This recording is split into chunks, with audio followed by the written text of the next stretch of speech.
The Great Depression, starting in the 1930s, is commonly associated with the stock market crash of 1929, and it threatened all three of America's major institutional sectors. Writers and intellectuals in leading U.S. magazines openly and seriously discussed alternative institutional arrangements. Public opinion of the business sector reached all-time lows. Bankers were derisively referred to as banksters. Thousands of banks all over the nation were forced to suspend business operations, going on bank holidays. Reflecting lost public confidence in the banking system, Americans hid their cash under mattresses and in socks. Family fortunes were lost. Suicides were noted in the newspapers. Labor strikes took place nationwide. People could not buy such staples as milk and bread. Because they could not afford gasoline, thousands of Americans abandoned their automobiles and trucks. At the peak of the Depression, 25% of the American labor force found itself unemployed. As the dean of the Harvard Business School observed, capitalism itself was on trial.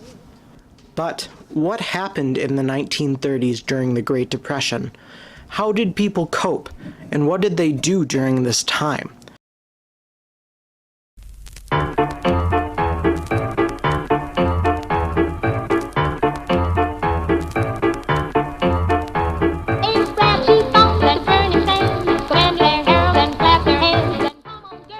Along with film, music and dance were another outlet for people to maintain optimism during harsh times. Many swing dance styles such as the foxtrot and the jitterbug became popular in the 1930s.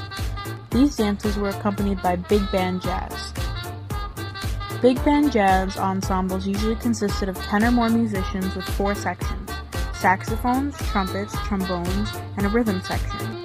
Band leaders such as Benny Goodman and Duke Ellington gained popularity during this time.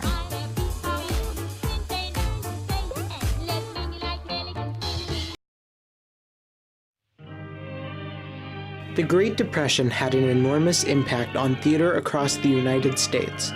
Productions decreased dramatically, audiences shrank, and talented writers, performers, and directors fled the industry to find work in Hollywood. But despite the adversity, the show went on. Late in the 1930s, an influx of new artists transformed the industry, opening theater to new voices, themes, and audiences. Even during hard times and wartime, people needed to be entertained. The American people in the 1930s were no exception. They enjoyed many forms of entertainment, particularly if they could do so inexpensively. An important aspect of the theater and art world in the 1930s was living newspapers. They were important because they directly engaged audiences with social issues of the moment.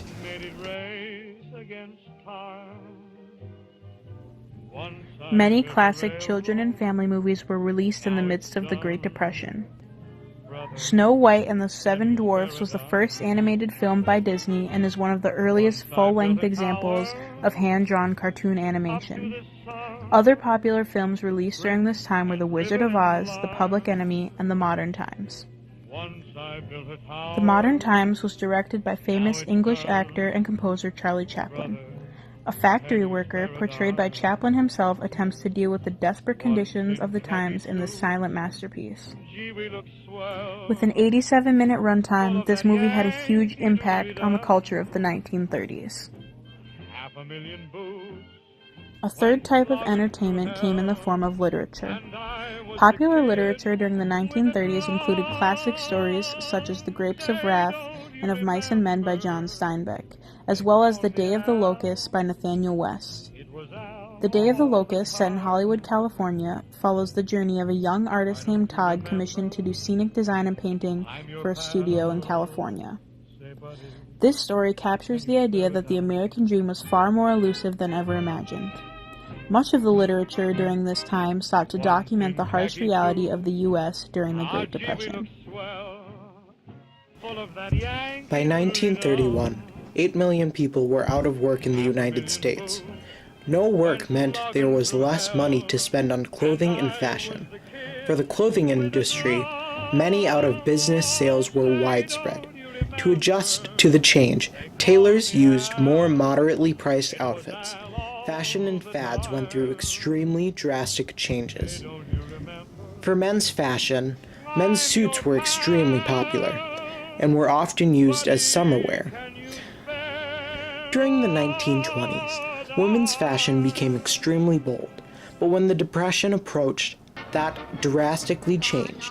During the Roaring '20s, women's skirts were shockingly short, but that changed in the '30s when women began to wear longer skirts again. In the Depression, evening gowns were backless, which made women both attractive and elegant. Although the Great Depression was a stressful time for everyone, many useful inventions came out of it. In 1910, Jacob Schick drew up designs for the world's first electric razor. The car radio was invented by Paul and Joseph Galvin. Michael Cullen envisioned a giant store, which eventually led to the first supermarket. Chocolate chip cookies evolved in 1933, and this is how Nestle chocolate chip cookies we have today came about. The game Monopoly was also invented in 1935. And finally, in 1938, Chester Carlson became fed up with the way labs proceeded hand-copied drawings. After years of designs, in 1959, the world's first automatic copier was released, resulting in the photocopier we have today. During the Great Depression, many people lost their homes and ate garbage and food scraps and lived in empty lots or in shacks made of cardboard.